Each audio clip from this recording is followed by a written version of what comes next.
was 10 years old, and Albert Gore came to Daddy and said, Bill, do you think Tommy would like to be a page in the House of Representatives? And Daddy said, well, I guess so, Albert, I guess so. Not knowing anything about it, you know.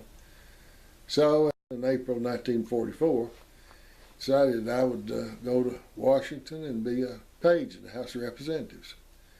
So Daddy and I went over to Gordonsville, caught a train, and went to Washington, caught a cab, and went to 208 East Capitol Street.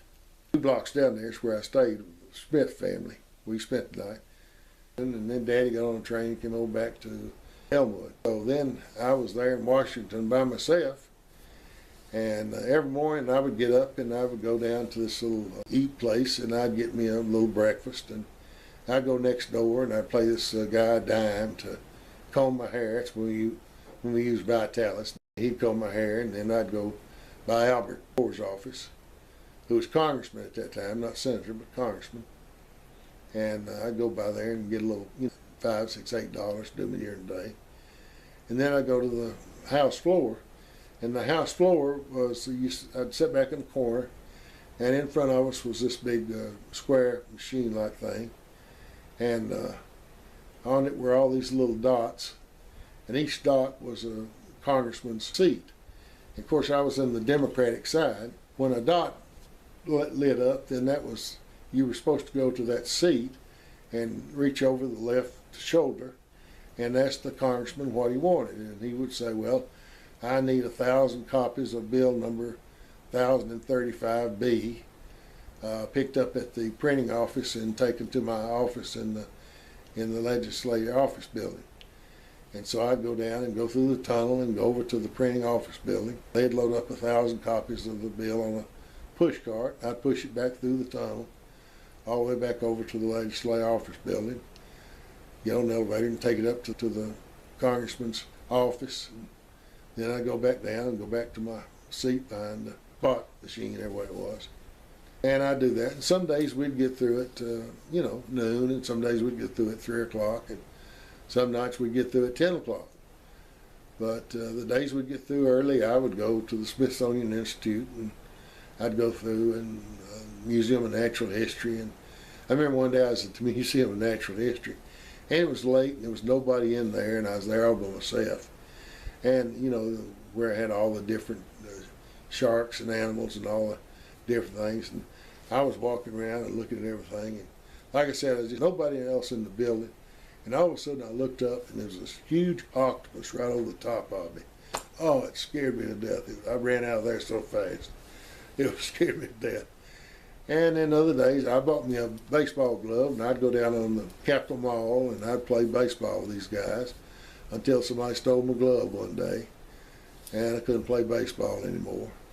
And then some afternoons, I'd get off, and I'd eat, and then I'd go to a movie, and I'd go back to my room, and some nights we'd get off at 10 o'clock, and I'd go home down that East Capitol Street in the dark all by myself, and didn't think anything about it, I don't know.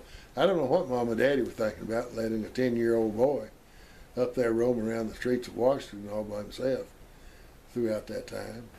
One day I went in, and Albert's secretary said, Congressman Gore want to know if you'd like to go see Judge Hull. Well, Judge Hull was Secretary of State, Cordell Hull, Secretary of State under Roosevelt. I said, yeah, I'll go see him. And I didn't know who he was. It didn't make, I remember, I'm 10 years old. I didn't think anything. So I went over to his office, and I sat in the office and talked to his secretary a few minutes. And she said, Secretary, I'll see you now. So I walked in, and he sat behind the desk, and he said, come in here, Tom. He said, how are you? I said, I'm fine. He said, how are Bill and Neille? I said, well, they're fine, sir. They get along fine. And how are Clint and ID? Well, that was Uncle Clint and Uncle ID, Mama's 2 brothers. Uncle ID was a state senator for 38 years, and Uncle Clint was a county judge for 36 years. And we sat there and talked a few minutes, and he said, I have played checkers with men all over the world, and there was one man I could never beat playing checkers to save my life, and that was your grandpapa John. I could never beat him playing checkers. That was exciting to me, but still, it took years later for me to realize how great it was for, again, a 10-year-old kid from Smith County to go in and sit and talk for 10 minutes to the Secretary of State in May of 1944 while we were engaged in the Second World War. And this man knew my family and knew all about me and everything. It was absolutely amazing as I look back now. What a great, great man. They said he always remembered the people from his state, from his county, from his district, from everything. So he always remembered everybody, and truly he did.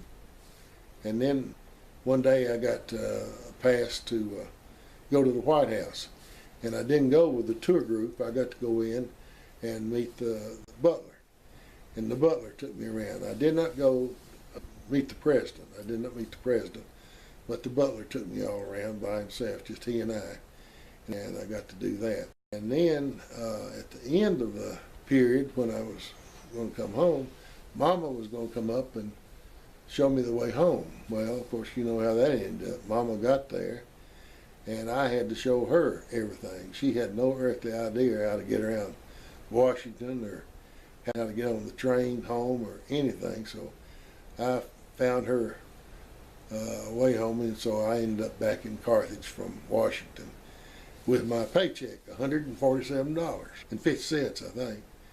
And I took my paycheck and I bought me a horse named Honey. Honey was a 2-year-old stallion. He was a fine horse, and I really enjoyed riding him throughout the next year or two. So that was my experience in Washington when I was 10 years old.